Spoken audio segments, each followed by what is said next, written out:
All right, if we could have everybody start coming back in and getting a seat, please.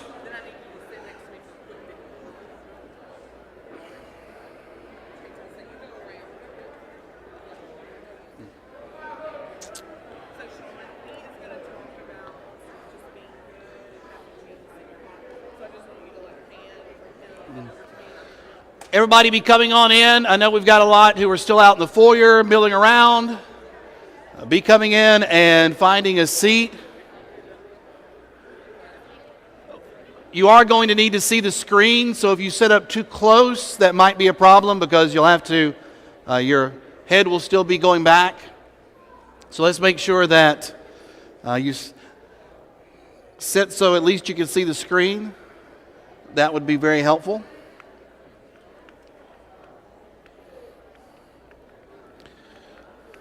You want me to wait until they get here? You do it whenever you're ready. I just want you to say a couple sentences about being good right. and having Jesus in your heart, and that will change your life. And then he's going to hand Right. over to me. Okay. Be good. Have Jesus So in your life. Can you start on me, Sean, and I can be kind of ignoring here a little bit?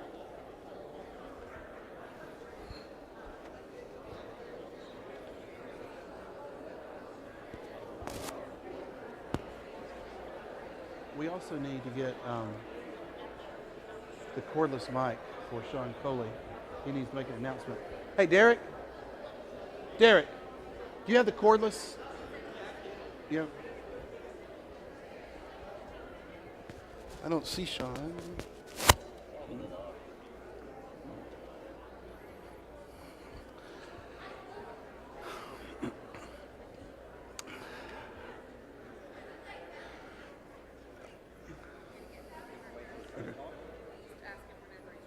Okay, I'm ready. You want to start on me or you? He's going to start on me, but you go on the Okay. I got you. Hey, we are very glad that you are here today and being able to be a part of our series when it comes to living life and living it to abundantly, learning what it means to be good, to walk in the footsteps of Jesus and to do the things that Jesus says. It's easier for some, and let's just face it, it's harder for others sometimes. But we appreciate you being here and being a part of that. And we're so glad to have you here to be a part of our class time today and to share in this. And if you're wondering what's going on right down here in front of us, all that opening was for a video that we're doing for Vacation Bible School. So thank you for being a part of that, even though you didn't know that you were going to be. You show up here, you might be a part of the skits. You never know exactly what's going to happen. Hey, we appreciate you being very flexible today. Remember, I don't know if it's in the Beatitudes or not. It could be. You might read over it this week. Blessed are the flexible, for they never get bent out of shape. I think it's in there somewhere.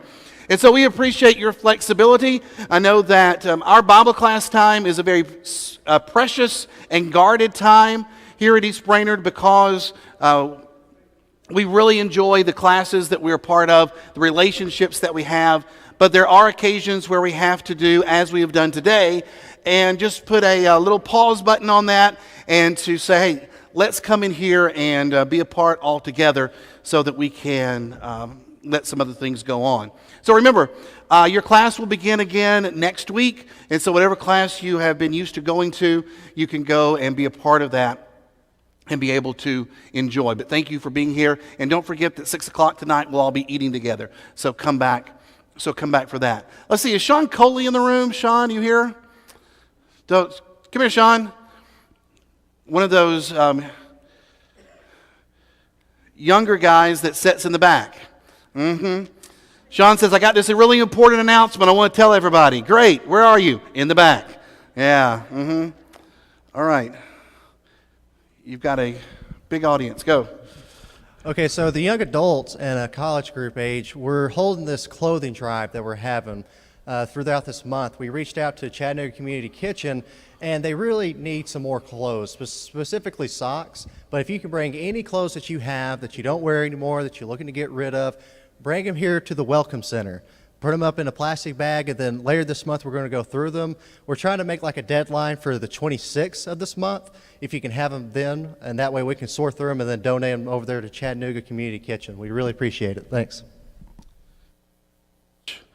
And that was for those of you that like to start off your classes with announcements. We wanted to make sure that you felt like you were at home. Some of you have more announcements than that, but we want to make sure at least that you were at home. By the way, something that we did not do earlier this morning, and I hope they forgive me for that. Jeff and Jordan Reese are here from the Dominican. Jeff and Jordan, where are you guys? Where are you? You were here? They're in the back somewhere getting hugs back there.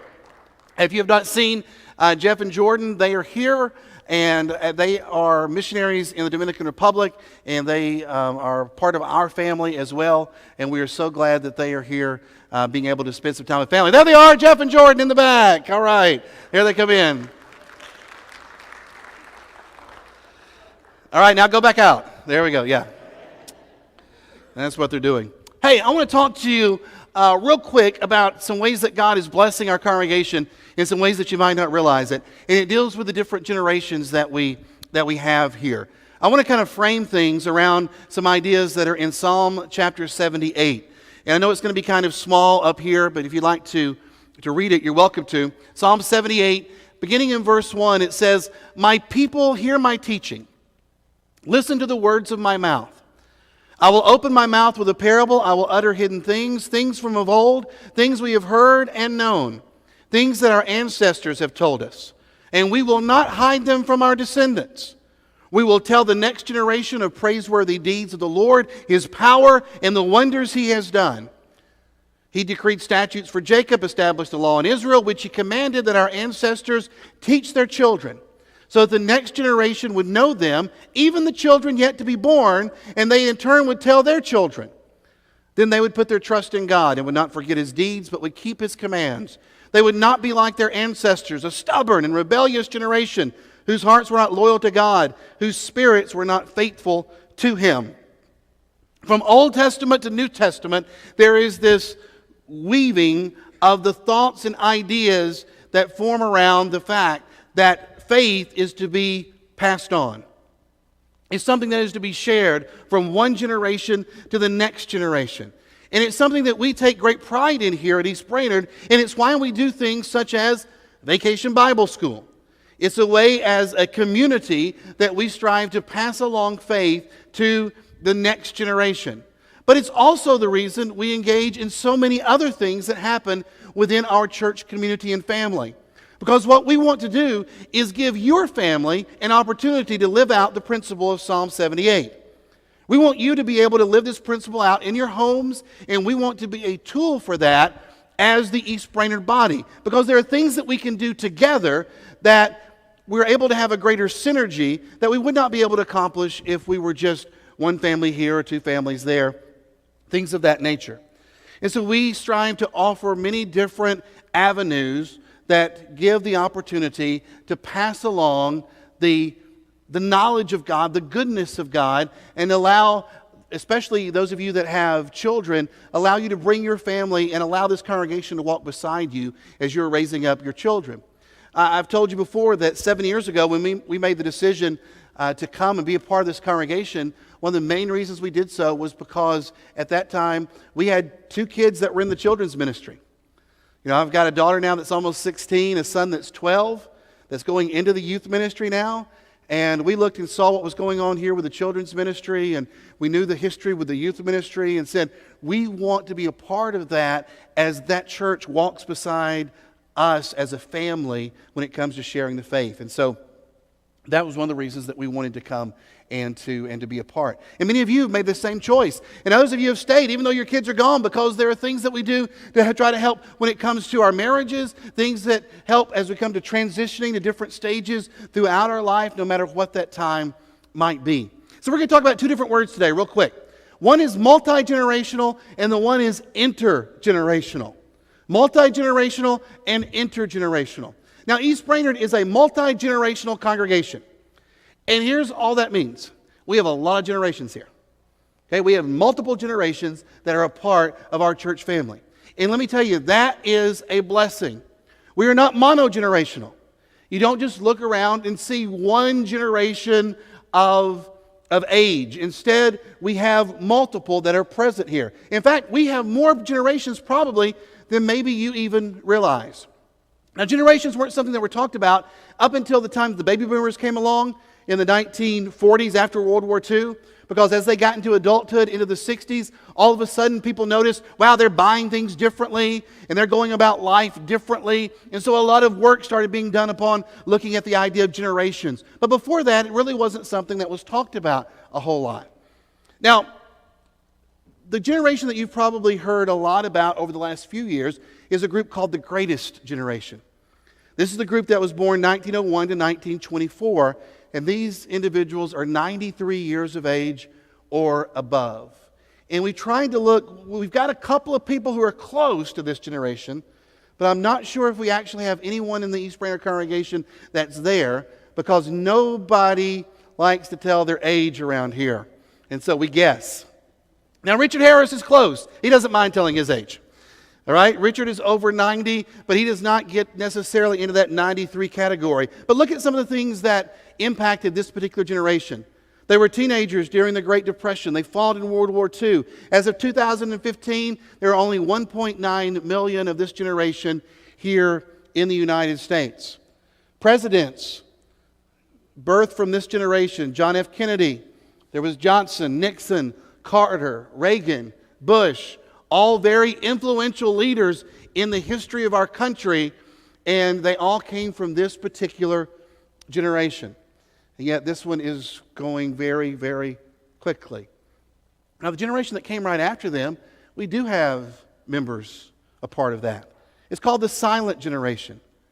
It's those members who are 75 to 92, born between 1925 and 1942.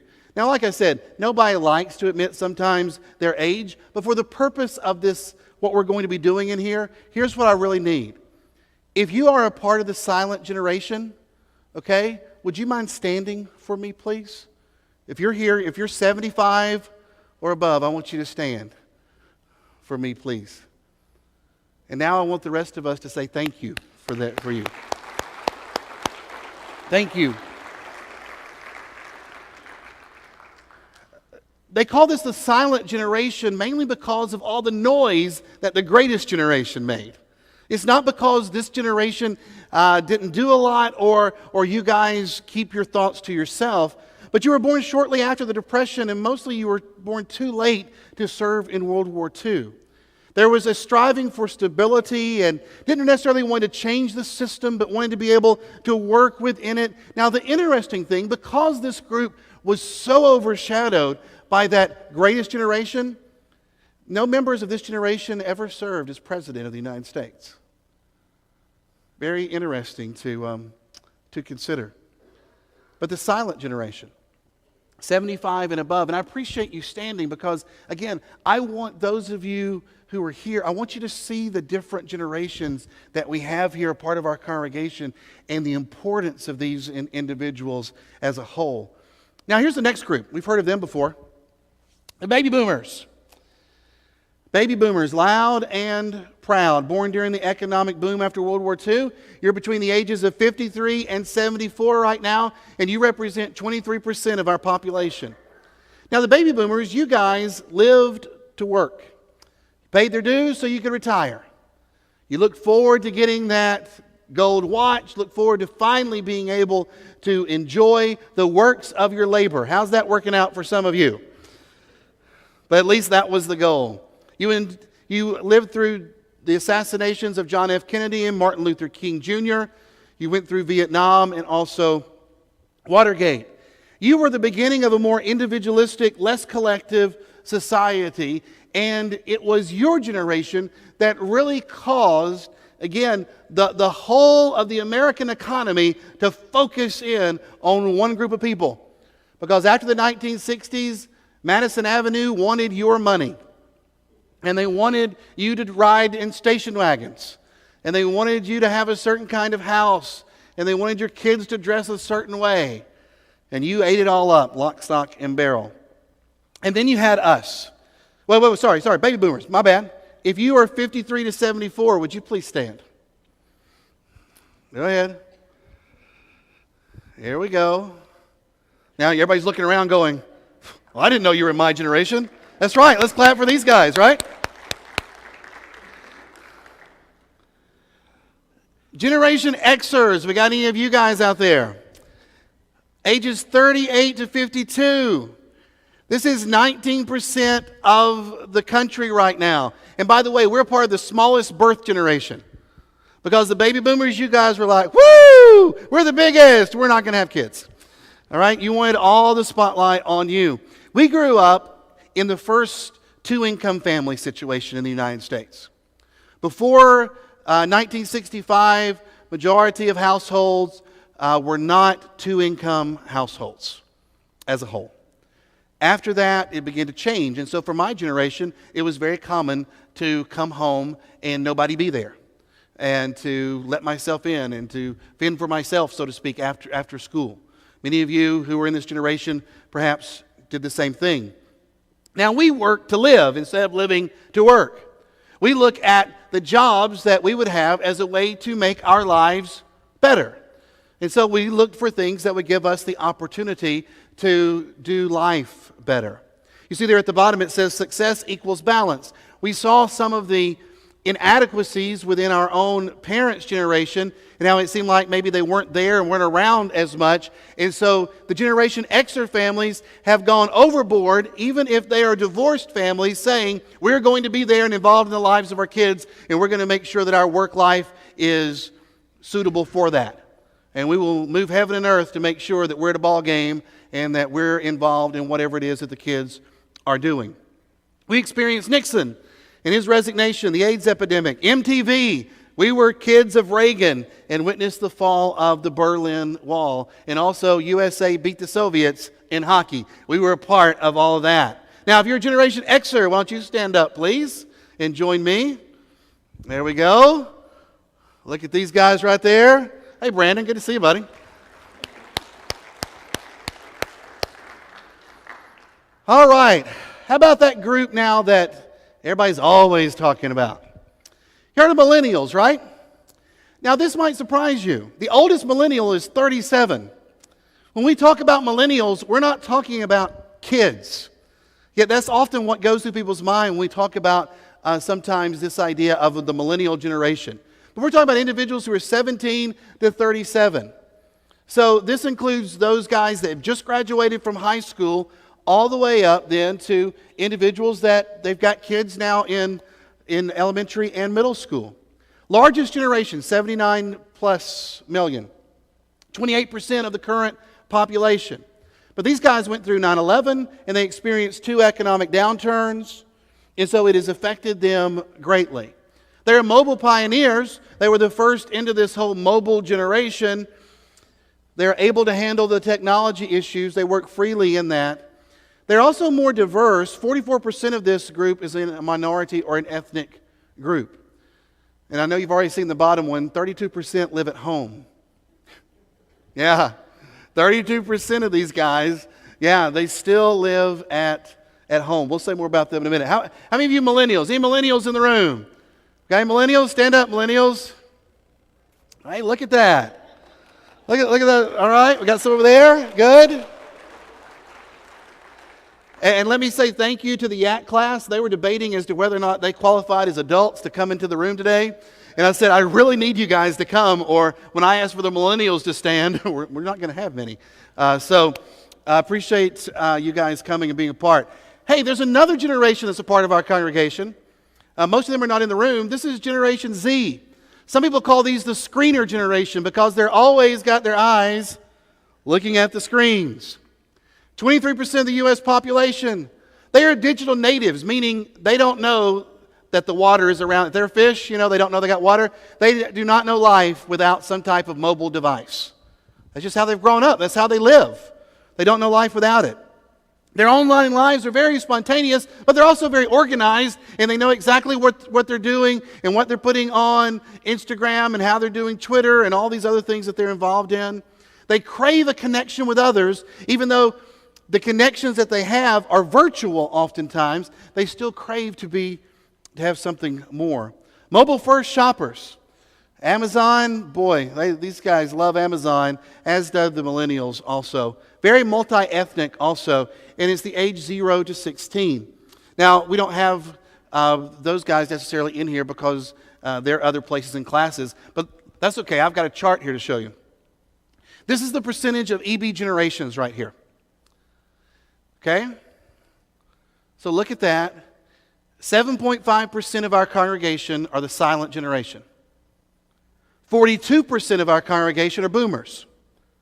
18% are Gen Xers. 7.5% are millennials. And 25% of the congregation are Generation Z.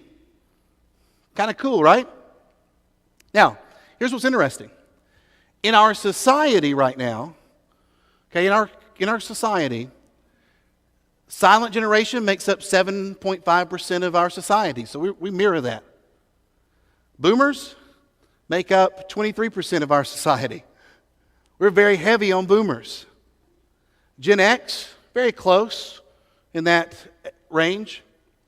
Millennials, 7.5% of our congregation are millennials, even though it's over 26% of the country that are living in this age group.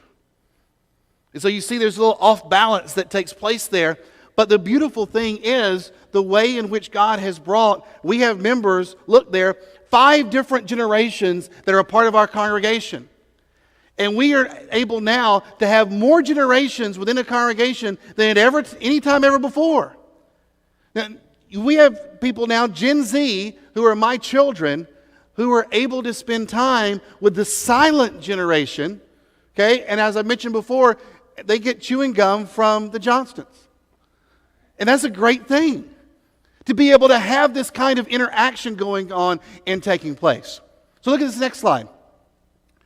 49.5% of our congregation is over the age of 53.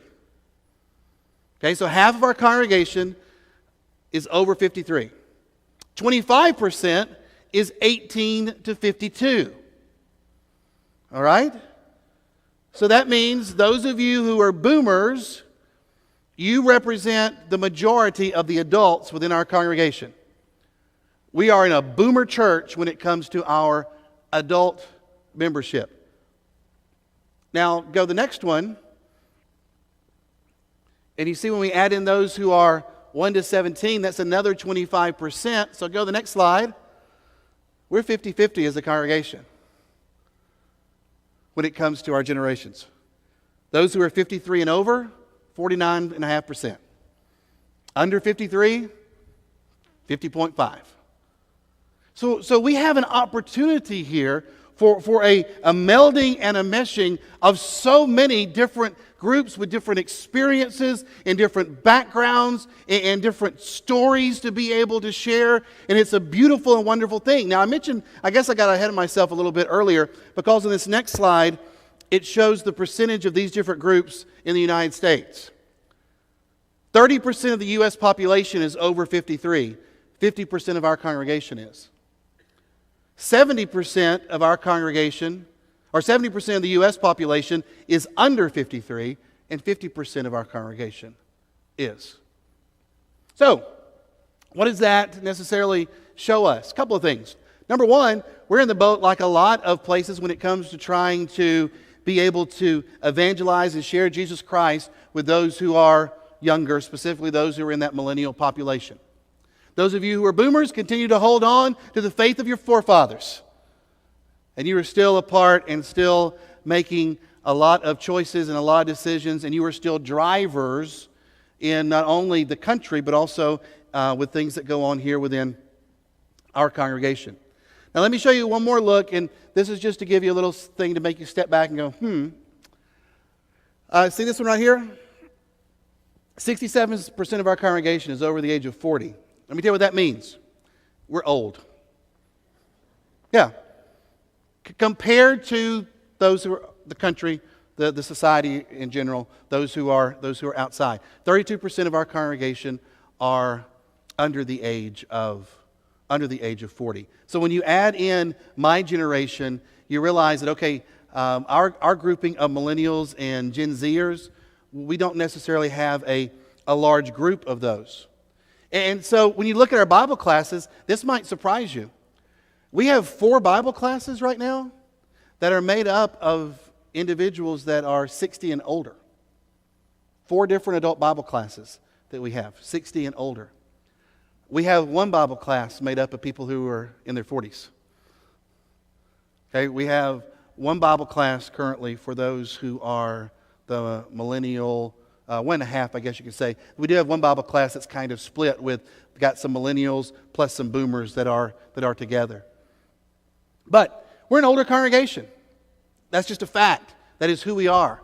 And we need to be able to leverage that for our advantage in the kingdom when it comes to being able, again, to share the story of what Jesus has done in the lives of so many different individuals, and to be able to share that experience in order to understand better, okay, how can we be more impactful as a congregation and utilize the different generations that we have here? One more slide on this. This is something that we did internally. This just again shows you the purple. That's the age profile within the U.S. You see how it kind of goes down as you go to the from left to right, but you see how ours spikes and goes up, right? Just kind of shows you how the different layouts go. Go to the next slide if you don't mind. Each generation seeks community through its own lens.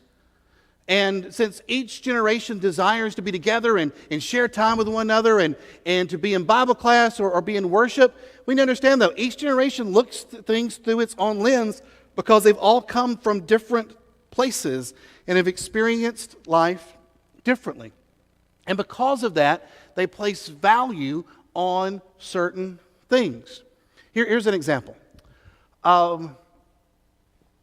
We said that every group likes community, but we do that community differently. And I shared a few weeks ago with our 6 p.m. overflow worship about how that there are some, especially those who are boomers and in the silent generation, that enjoy the community that comes through shared worship experience. And so you look forward to times such as we've had this morning, such as we have in the evenings. Anytime we get together, able to sing together, pray together, commune together, worship together, you enjoy that shared worship experience and you place high value on that. Those who are Generation Xers, millennials, and now we're still learning a lot about the Z people, but those of us who are Generation Xers and millennials, we place high value not necessarily on that shared experience, but on shared interaction. So, what does that mean? We would rather not sit in a room and sing and pray and commune because we want to be able to talk to each other. We look much more forward to the time between worship and class than the time of class. We look more forward to the time spent out in the parking lot than the time spent in the worship assembly. Does that make sense? Because of the interaction that goes on? Now look, neither is better than the other.